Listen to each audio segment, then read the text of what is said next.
Thank you for watching Amir Shakil 5858. I am Amir Putnam. I am thankful to all news resources. Following are the news which have been reported by American, European and Canadian channels.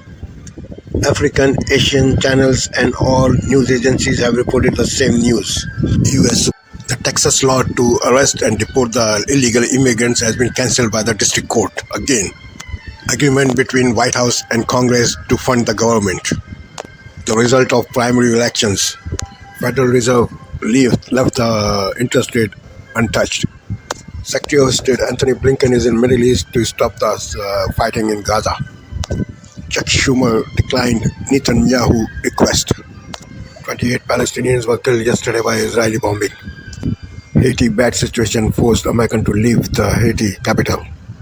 Intel chipmaker received $20 billion loan to enhance the productivity of chips in America. Trump support national ban on a 15 weeks pregnancy for abortion.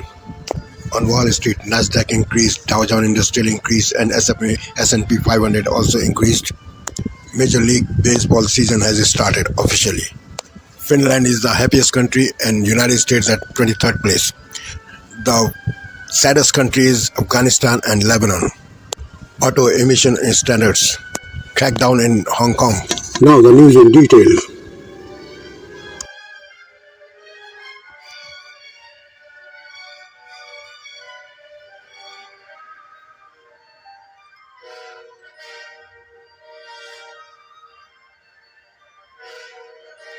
Good evening, I'm Amna Nawaz. And I'm Jeff Bennett. On the NewsHour tonight, legal limbo on the southern border after an appeals court puts a Texas law allowing police to arrest and deport migrants back on hold. Congress and the White House reach a deal to fund the government, but will it make it to President Biden's desk before a shutdown? And a look at some of the down-ballot results from yesterday's primary elections.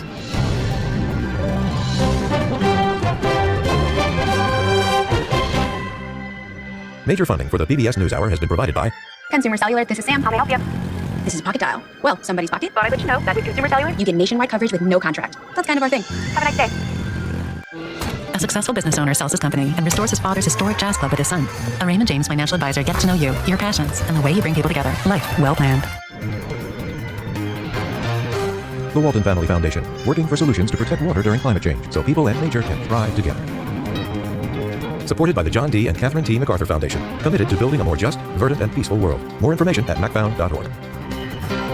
And with the ongoing support of these institutions. This program was made possible by the Corporation for Public Broadcasting and by contributions to your PBS station from viewers like you. Thank you. Welcome to the NewsHour. After a series of legal back and forths, a controversial immigration law in Texas is back in the hands of an appeals court. The law gives state officials the power to arrest migrants whom they believe crossed into the U.S. illegally. After a Supreme Court ruling yesterday allowed Texas to enforce the law, a federal appeals court put it back on hold, and a 3-judge panel heard arguments today on whether it should be enforced. Gage Davia from Texas Public Radio has been covering all of this and joins me now. So Gage, the last 24 hours have really been legal whiplash for this law known as SB 4. As we speak now, where do things stand with the law and its implementation?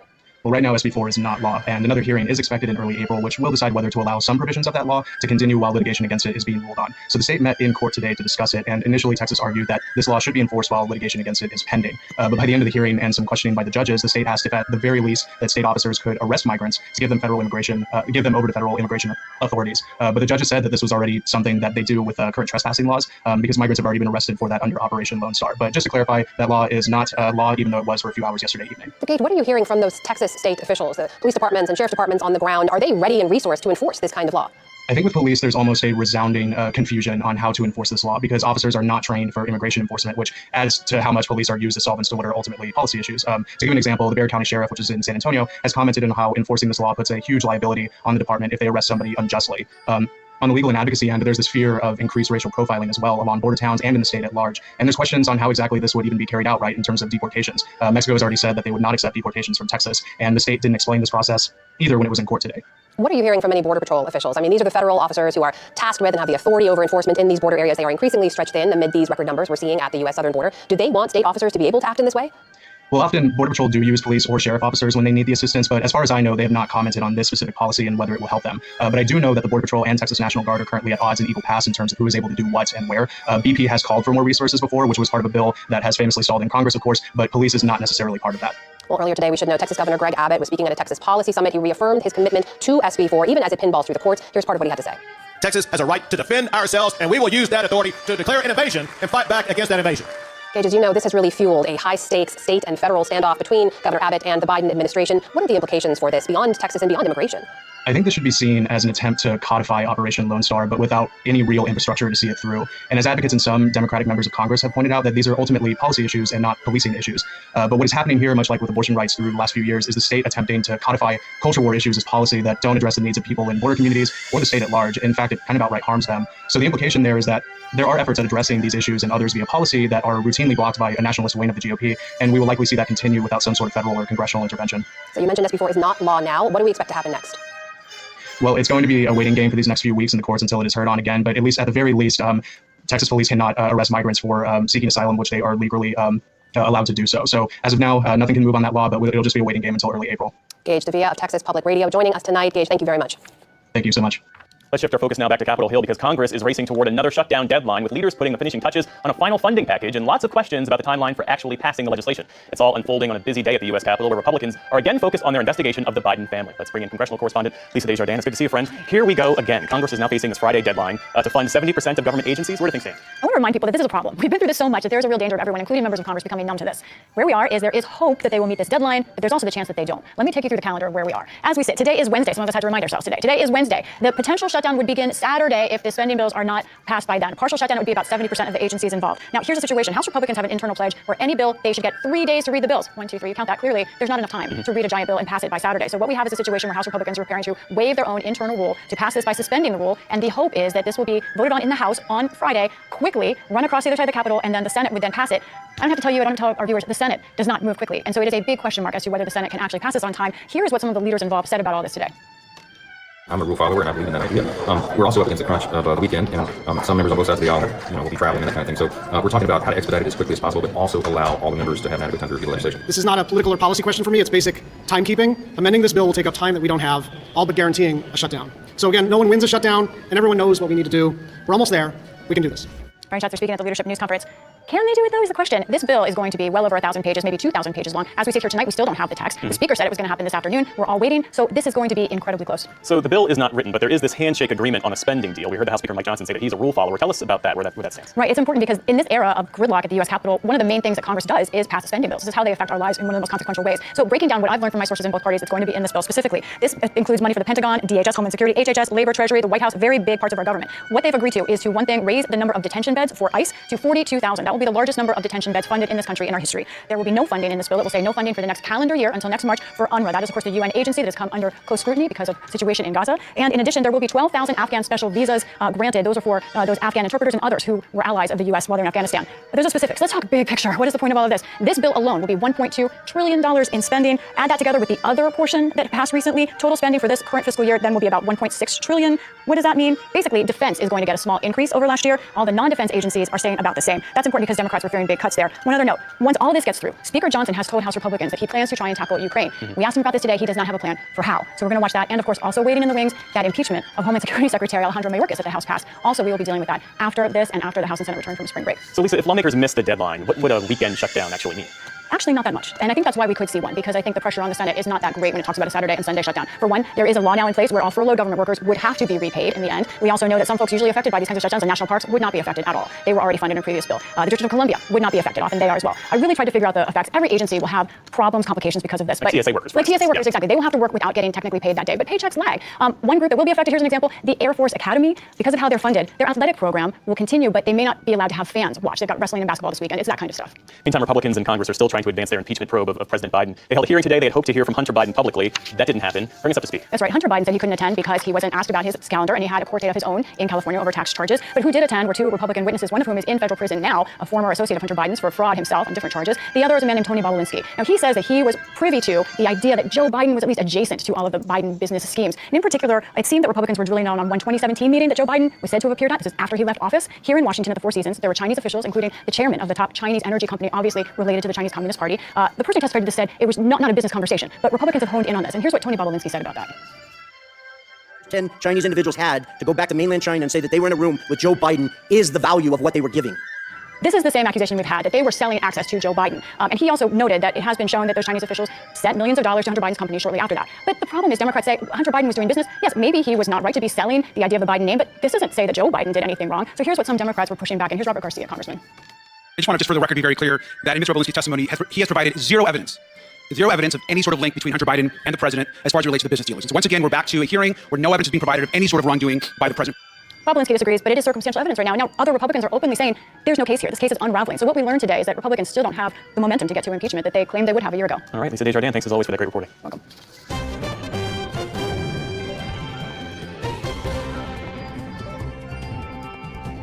In the day's other headlines, the Federal Reserve left short-term interest rates unchanged again, but signaled it still anticipates 3 cuts this year. Policymakers also estimated that inflation will stay higher than first expected into next year. Fed Chair Jerome Powell said it might mean interest rates can't come down as fast as they hoped. We were saying that, well, it's going to be a bumpy ride. We consistently said that. Now here are some bumps, and the question is, are they more than bumps? And we can't know that. That's why we are approaching this question carefully. Meantime, the Congressional Budget Office projected that in 30 years' time, federal debt will reach 166% of U.S. economic output. That's actually down from the last forecast. Secretary of State Antony Blinken is back in the Middle East tonight trying to get an agreement to halt the war in Gaza. He began with a stop in Saudi Arabia to meet with the Crown Prince and his foreign minister. Blinken flies to Egypt tomorrow and then to Israel on Friday. In Washington, Senate Majority Leader Chuck Schumer declined a request by Israeli Prime Minister Benjamin Netanyahu to speak to the Senate Democratic Caucus today. The Prime Minister spoke instead via video call to Senate Republicans. Schumer had criticized the Prime Minister last week and suggested Israel needs new elections. Today, the parties blamed each other for politicizing the issue. I care deeply about Israel and its long-term future. When you make the issue partisan, you hurt the cause of helping Israel. I still think our best policy is to not give any Democratic ally advice about when to have an election, who ought to run the government, or how to conduct a military campaign. In Gaza, Palestinians report at least 28 people were killed in a series of Israeli airstrikes on Tuesday. Today, people searched for survivors after one attack on a refugee camp, and mourners said funeral prayers over the dead in central Gaza. Helicopters started airlifting American citizens out of Haiti's capital today as gang violence there raged on. The State Department announced 15 people were able to leave Port-au-Prince. Nearly 1,600 have inquired about being brought out. And of course, the situation on the ground is one of the biggest factors into determining the frequency at which we can do this and what other options might be available to American citizens, including potential commercial options. The airlift took place as gangs staged new attacks in the suburbs of Port-au-Prince. Caribbean officials are trying to arrange a transitional council to restore order. The Biden administration is awarding Intel nearly $20 billion in loans and grants to expand U.S. computer chip production. The president announced it today at an Intel campus near Phoenix during a Western campaign swing. And former President Trump is indicating he could support a national abortion ban at 15 weeks of pregnancy. The former president previously took credit for appointing 3 Supreme Court justices who voted to overturn Roe v. Wade. And on Wall Street, major stock indexes reached all-time highs after the Fed said it's still planning for 3 interest rate cuts this year. The Dow Jones Industrial Average gained 401 points to close at 39,512. The Nasdaq rose 202 points. The S&P 500 added 46. And Major League Baseball's new season officially opened tonight with its first game ever in South Korea. Seoul was the setting as the Los Angeles Dodgers beat the San Diego Padres 5-2. LA scored 4 runs in the 8th inning to fuel the comeback win. And Shohei Ohtani capped the rally with a single in his Dodger debut after signing a record $700 million contract. And the U.S. is falling fast in the annual World Happiness Report. The global survey found the U.S. sliding to 23rd place from 15th last year. Americans under the age of 30 drove the drop, while seniors were much happier. The University of Oxford reports that Finland is still the happiest country. Afghanistan and Lebanon rank at the bottom. And still to come on the news hour, the EPA updates standards for vehicle tailpipe emissions. Hong Kong passes a second national security law, tightening China's grip and cracking down on dissent. Victims seek maximum sentences for the 6 Mississippi police officers who tortured and sexually assaulted them. And a new novel explores the life of an accomplished but forgotten member of the art world. This is the PBS NewsHour from WETA Studios in Washington and in the West from the Walter Cronkite School of Journalism at Arizona State University. One of the nation's most closely watched Senate races this year is now set. Ohio businessman Bernie Moreno cruised to victory in the state's U.S. Republican.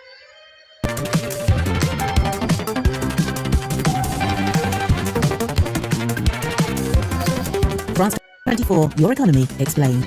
Liberté, égalité, actualité.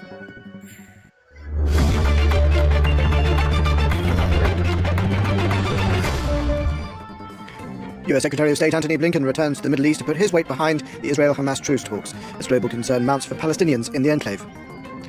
This visit comes amid increasing disagreements between Israel and the U.S., notably over plans for a major military operation in Rafah. We take a look at the aftermath of some of the latest bombardments in the southern city.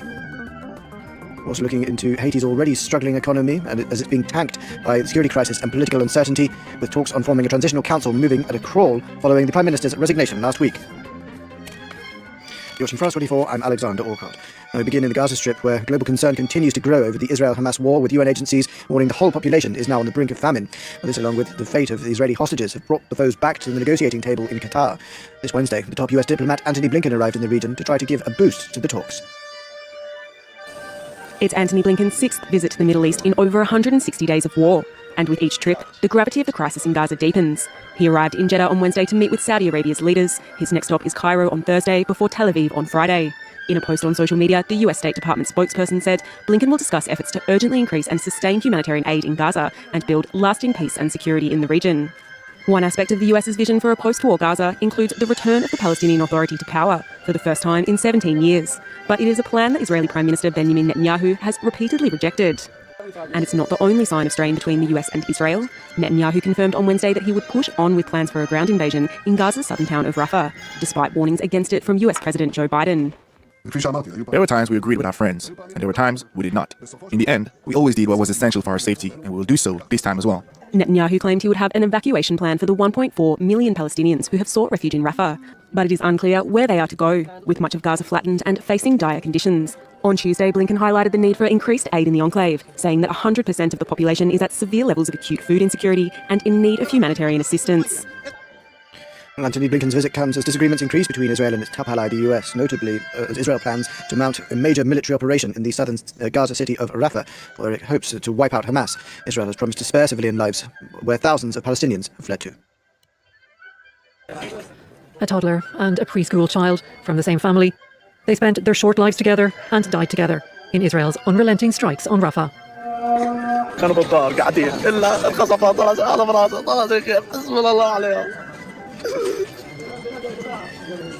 In the destruction after the latest bombardments, shell-shocked survivors dig in search of the unknown number of victims under the rubble.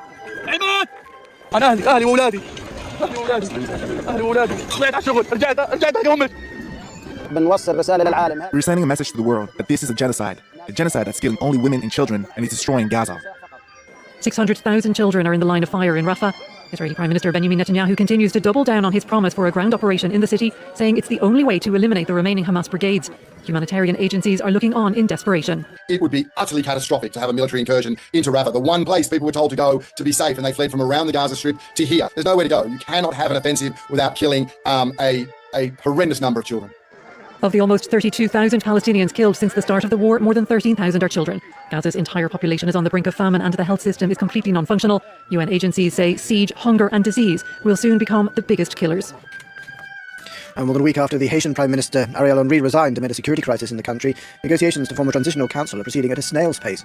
Armed gangs have seized most of the capital, Port-au-Prince, leaving him unable to return to the country, and an assault on the main prison saw hundreds of inmates released, including some linked to the assassination of former President Jovenel Moïse. The unrest has had a devastating impact on the country that was already the poorest in the Western Hemisphere.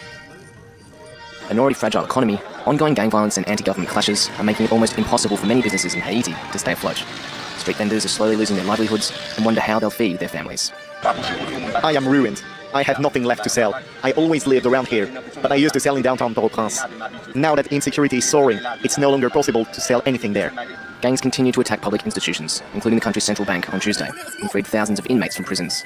That's led to government-imposed curfews, ruling out trade for many small businesses. A protest took away all my products. I don't work. I took out a loan. I've made further losses in the warehouse where my goods were stored. I don't know how I can keep going. Haiti was already the poorest country in Latin America prior to this crisis. The Caribbean nation was ranked 163 out of 191 countries in the UN's Human Development Index. So despite efforts to supply humanitarian aid to the country, struggling business owners say they need political stability for the country's economy to survive. Stability that is nowhere in sight after Haiti's former president resigned amidst the violence last week. Now there are ongoing discussions for a transitional presidential council who's to select an interim prime minister. A Dutch court has issued a ruling that deems KLM airline guilty of so-called greenwashing. The District Court of Amsterdam ruled that the national carrier had misled customers with an environmental campaign aimed at improving its image. It's a celebration for climate activist group Fossil Free after a Dutch court ruled that national airline KLM had misled customers with its 2019 Fly Responsibly campaign. According to the court, 15 out of KLM's 19 environmental claims were misleading. It had inflated the benefits of its sustainable aviation fuel, and it had given the mistaken impression that flying with KLM is sustainable. We've been working on this case for 2.5 years, and then finally have this very clear decision of the court saying that it's illegal for companies to claim they are tackling the climate crisis, while in reality they are fueling the crisis. The court, however, did not impose any punishment on KLM, nor push for it to issue any statement of rectification, aside from being concrete and honest in future. The move comes amid a push by regulators to scrutinise the corporate world's environmental claims and could serve as a touchstone for airlines' public statements surrounding their greenhouse gas emissions. KLM CEO, though, rejected the idea that the airline was misleading its green credentials. We are not greenwashing, so if we look at the rest of the industry, you look at our history, so it's an inconvenience. It's a lot of energy and time against something we strongly don't believe we do. 17 airlines in Europe are still facing complaints for greenwashing, brought by the continent's main consumer protection group, BEUC. EU has block-wide standards in the pipeline to protect consumers against greenwashing claims, though this has yet to be approved by member states. That's where we end this edition. Stay tuned to France 24.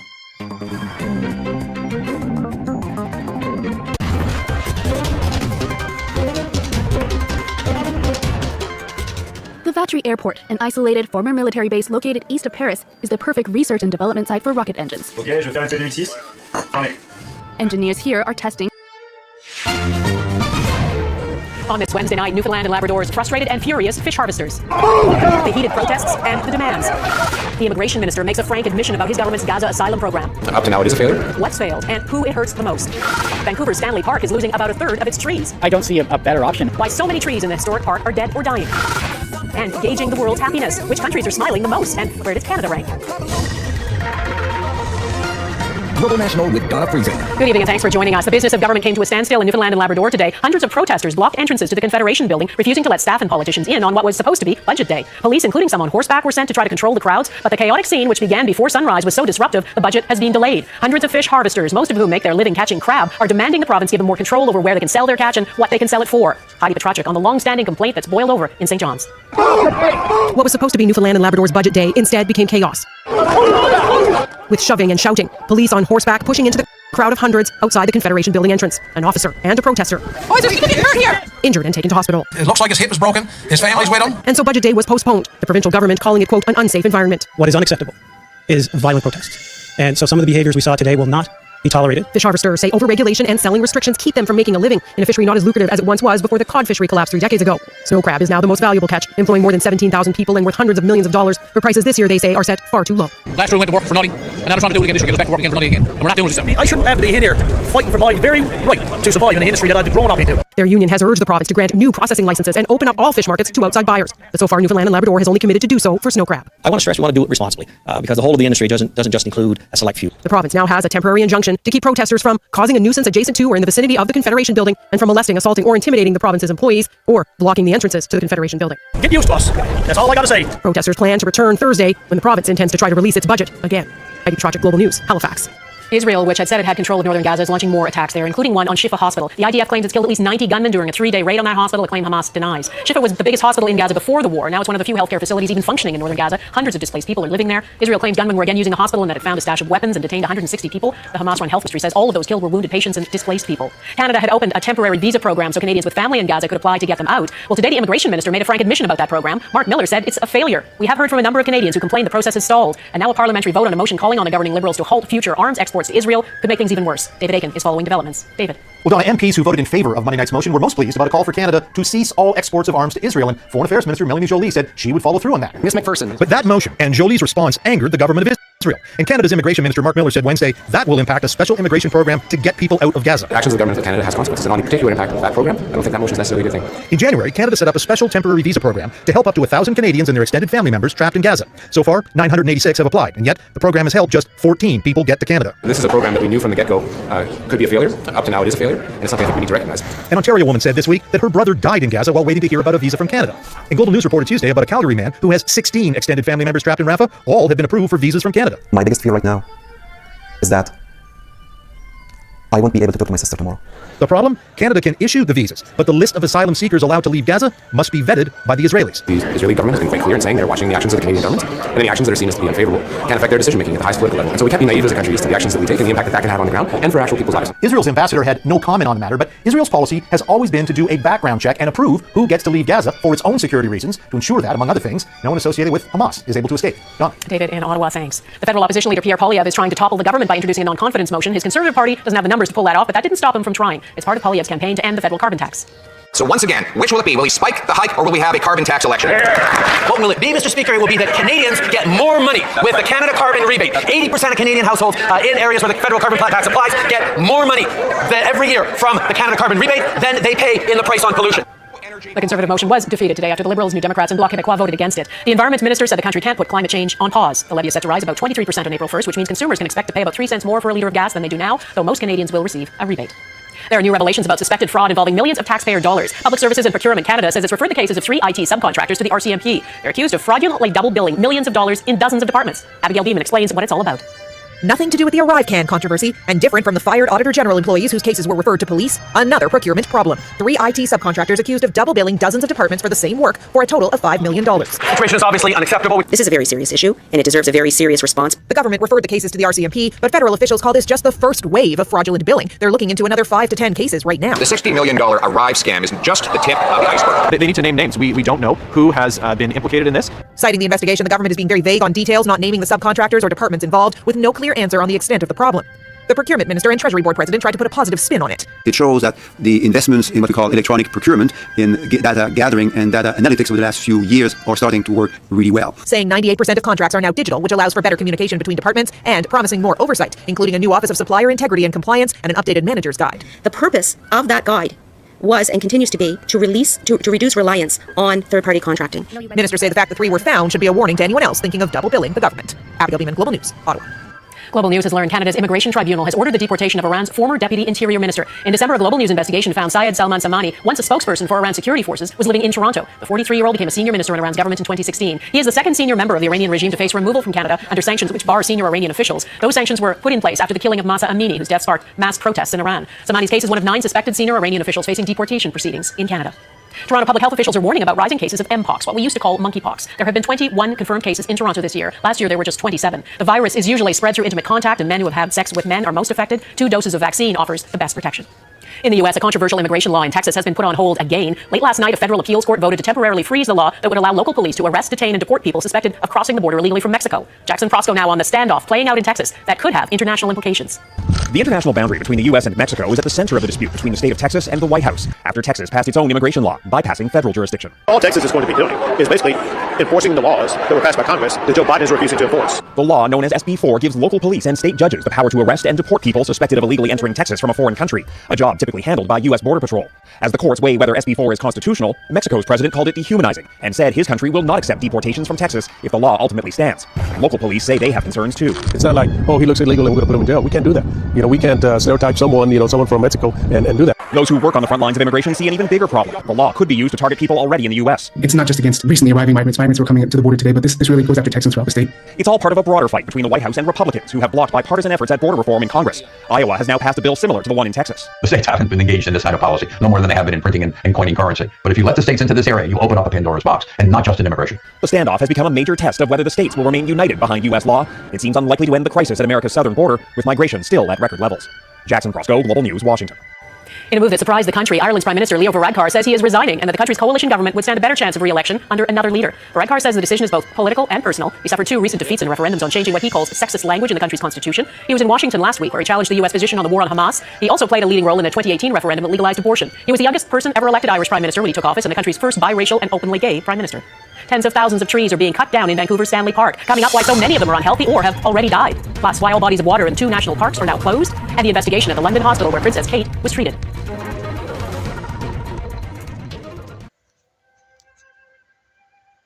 Hey YouTube family and GN subs, Umberto Gray, attorney at law here, practicing in sunny Southern California. Hey, today I'm going to give you some really good information on how to make inquiries on your case with USCIS. I'm going to provide you with a bunch of links that are very useful. Also, there's a new method of communication with State Department. If you have a case at State Department, I'm going to show you how to use the new Wizard and the new Navigator so that you can communicate with State Department. Brand new stuff, folks, just rolled out. So you can get me at hrg@graylaw.com. That's the only way to get me. All right, folks, a lot of good news updates for March. Let's get at it. All right. I am providing you with some links that are really, really good on how to make your inquiry with USCIS. If you have a case with USCIS or your case is stuck at the field office, citizenship, or an adjustment after an interview, I-485, this is the way that you contact USCIS and the field offices. This is awesome, folks. So step 1 is inquiries directly online with USCIS. There are a lot of different ways you can do that. All right, so you can check with your USCIS online account. You can do an e-request.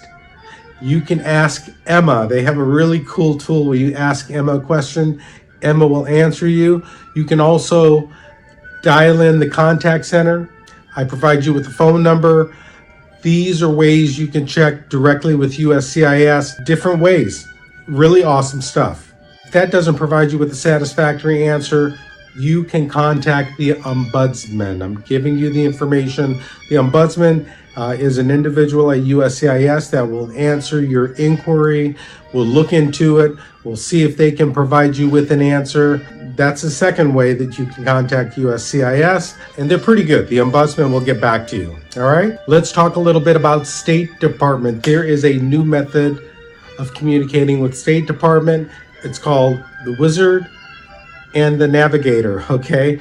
So the Wizard is where individuals try to find out what case type, how to make an appointment for that case type. For example, let's say you want to work in the US, it'll give you options of H-1B, L-1, etc. If you want to visit and go to Disneyland, it'll give the options for a B-1, and you can actually go through the Wizard and find out what type of visa is available for you and how to get it, okay?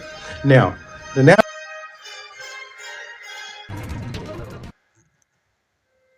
Parks Canada is closing all bodies of water in 2 BC national parks and restricting watercraft in Alberta's Waterton Lakes National Park to slow the spread of some invasive species. Lakes, creeks, and tributaries in eastern BC's Kootenay and Yoho National Parks will be closed until at least March of next year to try and contain something called whirling disease. It's infecting juvenile salmonid fish, including rainbow trout, steelhead, and cutthroat trout. And beginning in April, non-motorized watercraft will be banned from entering Waterton Lakes National Park in southern Alberta to protect that waterway from whirling disease and also from invasive zebra and quagga mussels. Vancouver's Stanley Park is open for visitors, but they may be a bit surprised to see what's happening with the trees. The centuries-old forest has had a few bad years. An infestation of moths and a few scorching hot summers have killed thousands of trees, and others are dying. So about a third of the trees are being removed, changing the look of the park and leading to a bit of a backlash by some who love it. Neetu Garcha explains. Stanley Park, a beloved gem of West Coast rainforest in the heart of Vancouver, is at the center of a contentious debate. The city of Vancouver is proposing a plan to remove dead trees from Stanley Park, citing concerns about wildfires and public safety. These trees are going to come down regardless, whether it's through storm or just through natural processes. We could lose a whole park to a fire. So cut the trees down that are dying to save the rest of the trees. The Vancouver Park Board says drought and infestations by the western hemlock looper moth have devastated a significant portion of the park's tree cover. The Park Board says the plan to remove about 160,000 of these dead trees aims to enhance the forest's health, prevent injuries, and mitigate the risk of wildfires. Everybody's heartbroken that we have to do this work in Stanley Park, but it is necessary. But not everyone is convinced. Critics say they're skeptical about the extent of the tree removal. I became quite alarmed at the dramatic change that would cause at Stanley Park, and to my experience and to other people's experience. Michael Robert Cadet started a petition to halt the tree cutting. It's received more than 16,000 signatures. He says based on his own research and discussions with experts, he doesn't believe there's an imminent fire danger. Their case was very weak that if there were a danger, the proper solution would be to cut down a third of the forest. Meanwhile, across the Rockies in Alberta, similar work has taken place. Last winter, crews began thinning approximately 34 hectares of forest in and around Banff National Park. The decision, driven by concerns over climate change and the mountain pine beetle infestation, also aims to reduce the risk of wildfires. The misconception is that we're cutting down trees unnecessarily, and that is absolutely not the case. They're cutting down dead trees. As the dispute over forest management underscores the delicate balance between preservation and protection. Neetu Garcha, Global News, Vancouver. How happy are you ahead where Canada ranks on the World Happiness Index? At least 8 people are dead after a South Korean tanker capsized off the coast of southwestern Japan. At around 7 a.m. local time, Japan's Coast Guard received a call the ship was tilting in rough weather. It had capsized by the time rescuers arrived. 11 passengers from South Korea, Indonesia, and China were on board. Only one of the 9 people who was rescued ended up surviving. 2 others are still missing. A British privacy watchdog is investigating claims staff at a private London hospital attempted to access Princess Kate's medical records. The Daily Mirror newspaper reports at least one staff member at the London clinic was trying to obtain the medical records of Kate, Princess of Wales. She spent almost 2 weeks at the clinic after abdominal surgery in January. There are strict rules about which patient note staff could access, and intentionally breaching them could be a criminal offence. The UK's Information Commissioner says it's received a report and is assessing the information. An internal investigation is also underway at the hospital, which also recently treated King Charles. This year's World Happiness Report is out, and Finland has done it again. The annual report ranks global happiness in 143 countries, taking into account 6 factors, such as social support, income, and health. And for a 7th year, Finland is in the top spot. Nordic countries lead the list. Finland, Denmark, Iceland, Sweden, and Norway all made the top 10. The US didn't make the top 20, the first time it's ranked this poorly since the report began in 2012. And Canada, it was ranked 15th overall. Next, Canadians pay their respects to former Prime Minister Brian Mulroney before he leaves Ottawa for the last time.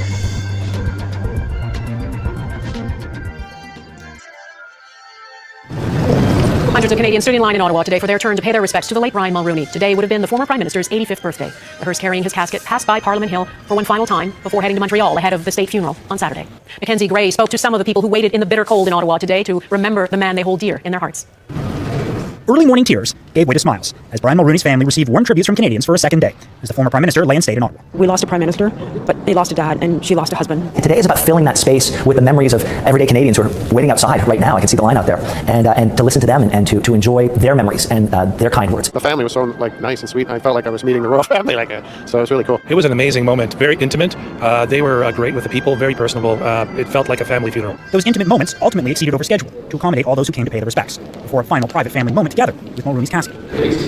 Canada's 18th Prime Minister now headed to Montreal, where he'll lie in repose for 2 days ahead of his state funeral Saturday. These are, of course, grand displays not often seen in Canadian life. Their significance acknowledged today by son Mark.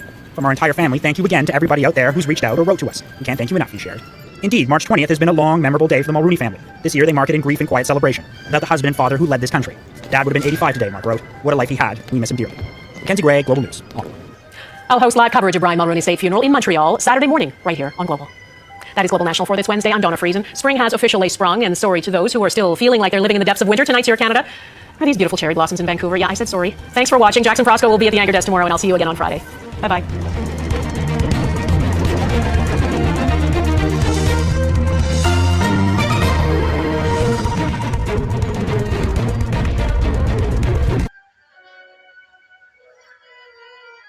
Welcome to Democracy Now!, democracynow.org, The War and Peace Report. I'm Amy Goodman. In a surprise ruling, the Fifth Circuit Court of Appeals has blocked Texas from enforcing a harsh new anti-immigrant law that gives local police sweeping powers to arrest and deport anyone they suspect has entered the United States without authorization. The appeals court ruling came just hours after the U.S. Supreme Court ruled the law could go into effect while the case is being heard by lower courts. Texas Governor Greg Abbott signed SB 4 into law in December, but the law was challenged by the Biden administration. Oral arguments before the appeals court will be held today. On Tuesday, Supreme Court Justice Sonia Sotomayor criticized the Texas law, writing in her dissent, quote, "This law will disrupt sensitive foreign relations, frustrate the protection of individuals fleeing persecution, hamper active federal enforcement efforts, undermine federal agencies' ability to detect and monitor imminent security threats, and deter non-citizens from reporting abuse or trafficking," Sotomayor said. Authorities in Mexico have also condemned the Texas law. Israel has carried out a number of deadly strikes in Gaza over the past 24 hours. In Gaza City, an Israeli attack killed 24 people at the Kuwaiti roundabout, where Palestinians had gathered to collect aid. Meanwhile, an Israeli attack on the Nusayrat refugee camp has killed at least 27 Palestinians. The official death toll in Gaza is approaching 32,000. The World Health Organization warned Tuesday many infants in Gaza are on the, quote, brink of death due to the lack of food. A WHO spokesperson said newborn babies are, quote, simply dying because of low birth weight. The UN High Commissioner for Human Rights, Volker Turk, said Israel may be committing war crimes by limiting aid into Gaza. The extent of Israel's continued restrictions on the entry of aid into Gaza, together with the manner in which it continues to conduct hostilities, may amount to the use of starvation as a method of war, which is a war crime. The clock is ticking. Everyone, especially those with influence, must insist that Israel acts to facilitate the unimpeded entry and distribution of needed humanitarian assistance to end starvation and avert all risk of famine. Israeli forces are continuing the deadly raid on Al-Shifa hospital in Gaza City. Al Jazeera reports dozens of people have been killed. Hundreds of Palestinians have also been detained, including another Al Jazeera journalist, Mahmoud Alewa, who was reporting inside the hospital complex. His colleague, Ismail Al-Ghul, was detained Monday, stripped naked, held for many hours, released, and beaten. The World Health Organization says it's documented 410 attacks on healthcare facilities in Gaza since Israel began its assault on October 7th.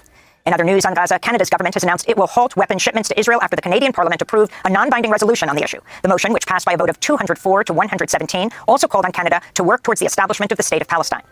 In the United States, voters headed to the polls Tuesday for primaries in Arizona, Florida, Illinois, Kansas, and Ohio. In Ohio, Bernie Moreno won the Republican Senate primary, defeating State Senator Matt Dolan and Ohio Secretary of State Frank LaRose. Moreno's a wealthy former card dealer backed by Donald Trump and Senator J.D. Vance. Moreno will now face Democratic Senator Sherrod Brown in November in a race that could decide which party controls the U.S. Senate. Joe Biden and Donald Trump won all their races Tuesday, but there continue to be signs that many voters are not happy with their party's presumptive nominees. In Arizona, over 18% of Republicans chose Nikki Haley over Trump, even though she's already suspended her campaign. Meanwhile, in Kansas, more than 10% of Democrats selected none of the names shown instead of Biden. In Illinois, some Democrats, including Ibrahim Rashid, said they stayed home instead of voting for Biden. I actually canvassed for Biden in 2020. I was really involved with the South Asians for Biden movement, bringing out South Asian young Muslims and others to come out to vote for Biden in 2020. And I'm planning on sitting out the election because I am just horrified at Biden's stance on Israel-Palestine. I'm of the view that, we delivered Biden his majority, and he is failing us as young progressive voters. So right now I'm going to say no ceasefire, no votes. In more campaign news, Donald Trump is facing widespread criticism over comments he made about Jewish Democratic voters. Jewish person that votes for Democrats hates their religion, they hate everything about Israel, and they should be ashamed of themselves. On Tuesday, Senate Majority Leader Chuck Schumer blasted Trump's remark as, quote, unadulterated anti-Semitism. Trump made the comment on a podcast hosted by former White House aide Sebastian Gorka, who has faced accusations of anti-Semitism as well. In 2017, the Jewish newspaper The Forward reported Gorka had ties to a Hungarian far-right Nazi allied group and that he supported an anti-Semitic and racist paramilitary militia in Hungary while he served as a Hungarian politician. Trump's son-in-law and former advisor Jared Kushner has weighed in on Israel's war on Gaza, saying Israel should move Palestinians out of the besieged territory, which he said contains very valuable waterfront property. Kushner made the remarks during a recent event hosted by the Middle East Initiative at Harvard Kennedy School.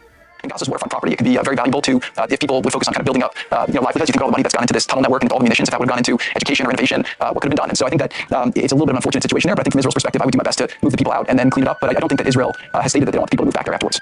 The humanitarian aid group, Médecins Sans Frontières, Doctors Without Borders, has accused Libya's Coast Guard of thwarting the rescue of over 170 migrants, most of them Syrian refugees, from two vessels stranded in the Mediterranean Sea as they made their way to Europe. MSF said a Libyan Coast Guard ship had started to perform dangerous maneuvers, blocking two rigid inflatable boats used by MSF to rescue the migrants. The Libyan Coast Guard, which is funded by the European Union, also reportedly attempted to tow away one of MSF's inflatable boats. A number of those on board the migrant vessels were unaccompanied children and children under the age of 13. Just last week, at least 60 people are believed to have drowned in the Mediterranean after departing Libya on a migrant vessel. According to the International Organization for Migration, 2,500 migrants died or went missing in the Mediterranean last year as they attempted to reach Europe. 200 deaths have been recorded since the beginning of the year.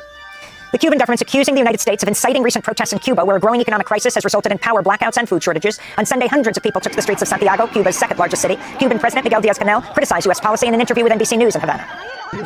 They're always looking for justifications and turning things around. The most absurd thing is that they've applied a criminal blockade against us for more than 65 years. That is the absurdity. And the absurdity of that blockade is what has provoked all other reactions, which is reflected in the things that are happening. The UN Weather Agency has issued a red alert about the climate emergency as new data from the World Meteorological Organization shows last year was by far the warmest year on record and that this year may be even hotter. Salasalo, the Secretary General of the WMO, spoke on Tuesday. The year 2023 set new records for every single climate indicator. This annual report shows that the climate crisis is the defining challenge that humanity faces. It is closely intertwined with inequality crisis, as witnessed by growing food insecurity, population displacement, and biodiversity loss. In Jackson, Mississippi, 2 white former sheriff deputies who belonged to a group that described itself as the Goon Squad were sentenced to lengthy prison time for raiding a home and torturing 2 black men in January of 2023. Hunter Elward received a 20-year prison sentence. Jeffrey Middleton was sentenced to 17 and a half years. Both pleaded guilty to multiple felony, federal, and state charges last August, along with 4 other former law enforcement officers. The 6 men burst into a home, then beat, handcuffed, waterboarded, and tasered Michael Corey Jenkins and Eddie Terrell Parker. The officers also sexually abused them with a sex toy while shouting racial slurs. One of the officers put a gun in Jenkins' mouth for a mock execution and pulled the trigger. The bullet lacerated Jenkins' tongue, broke his jaw, and exited through his neck. The officers then planted drugs at the scene in an attempt to cover up their act. One of the officers, Hunter Elward, was also sentenced for his role in a separate assault just 2 weeks earlier when another member of the Goon Squad repeatedly tased a man and pressed his genitals into the man's mouth. And in a speech on the Arizona State Senate floor Tuesday, Democrat Eva Birch shared she plans to obtain an abortion after receiving news her pregnancy is non-viable. The first-term lawmaker spoke about her struggles with fertility and a miscarriage she had over a decade ago. 2 years ago, while I was campaigning for this Senate seat, I became pregnant with what we later determined was a non-viable pregnancy. It was a pregnancy that we had been trying for, and we were heartbroken over it. But now, I wish I could tell you otherwise, but after numerous ultrasounds and blood draws, we have determined that my pregnancy is once again not progressing and is not viable. And once again, I have scheduled an appointment to terminate my pregnancy. I don't think people should have to justify their abortions, but I'm choosing to talk about why I made this decision, because I want us to be able to have meaningful conversations about the reality of how the work that we do in this body impacts people in the real world. Arizona State Senator Eva Birch is a former nurse practitioner who worked at a women's health clinic and has been widely critical of abortion restrictions in Arizona, where abortions are banned after 15 weeks of pregnancy. There are no exceptions for rape or incest. And those are some of the headlines. This is Democracy Now!, democracynow.org, The War and Peace Report.